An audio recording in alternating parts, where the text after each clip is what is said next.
Hey guys, welcome to today's video where we spent a day and a half in Oaxaca, Mexico. We took a 4.5 drive from Puebla and passed a security checkpoint that scared all of us.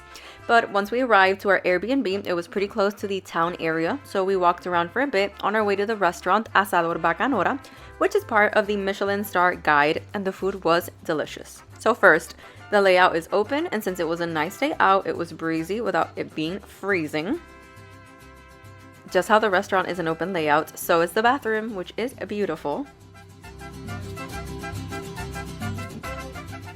Third, we went a little crazy, as we usually do with ordering tons of appetizers, main dishes, and desserts, but nothing disappointed, so I really don't think you can go wrong ordering anything off the menu here, and I definitely recommend stopping by for lunch or dinner. After that amazing meal, we kept walking around the town and stopped by different shops for alebrijes, which are Mexican folk art sculptures of mythical creatures. You've probably seen them before and you'll find so many here. Apparently, even though they originated in Mexico City, Oaxaca had a history of carving animals and other figures from wood, and they started making them out of paper mache.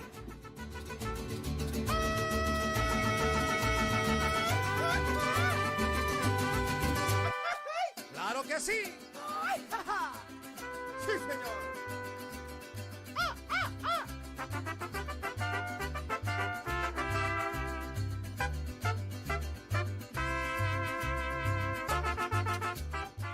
The next day, we took a tour to Hierve el Agua. On the drive there, we learned how much there is to do, see, and learn in Oaxaca.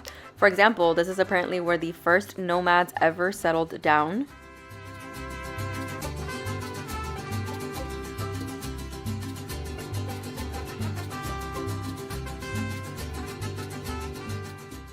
And then this is a pyramid of the many you'll find in Mexico.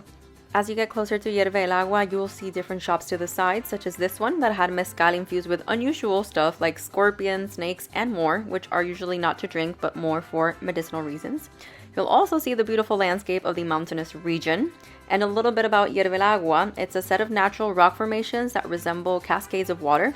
It does require hiking, so make sure to wear the appropriate clothes and shoes for it, as well as a bathing suit if you want to get into the freezing water, despite the name meaning that water is boiling. Once you arrive, you do have to pay to go in, and you'll be greeted by a tour guide from Hierve el Agua itself, who will take you around the area and teach you about everything you'll find in nature here, as well as the history.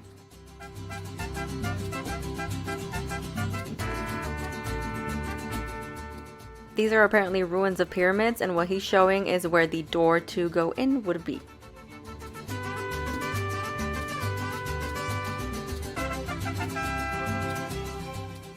Oh man, prepare for a lot of walking and large steps that are way harder going up than going down.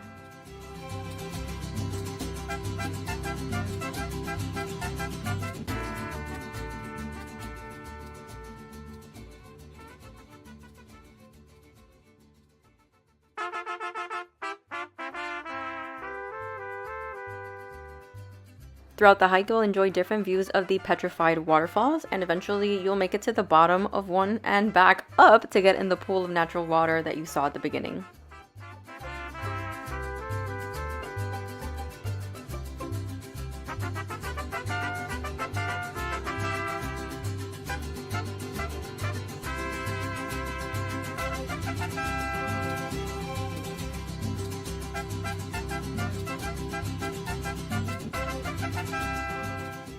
I'll be honest, we brought our swimsuits just in case since it was a hot day and we really thought that we were gonna get in, but the water was so cold I felt pin needles going through my feet when I put them in for just a couple of minutes. However, there was a lot of people diving and swimming in the water, so maybe you could too.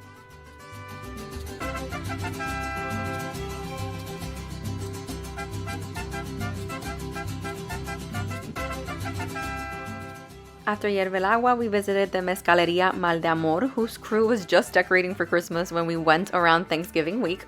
We had an amazing lunch there with cheese from Oaxaca itself that was 10 out of 10 and so much more, as you can see.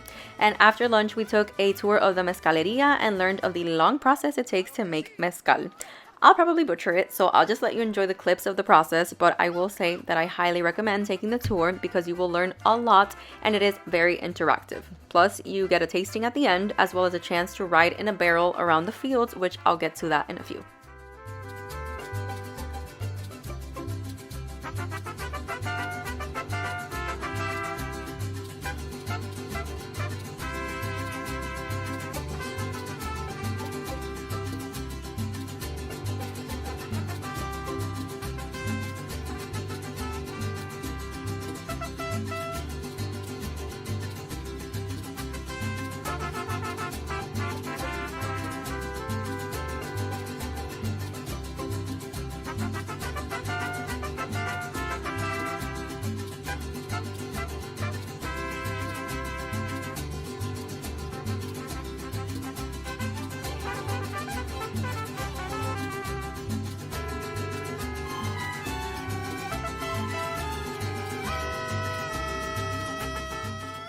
And here is the barrel part of the tour, which was the best part. The guide had music bumping and even sang karaoke for us. And it was still very educational and showing how they tend to the fields and other aspects of the mezcal production.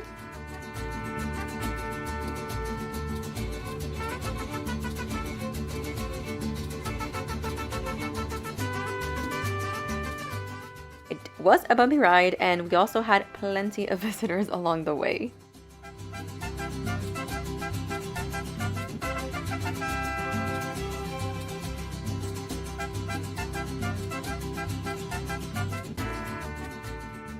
At one point, we stopped in the field itself to walk around and take some shots of mezcal.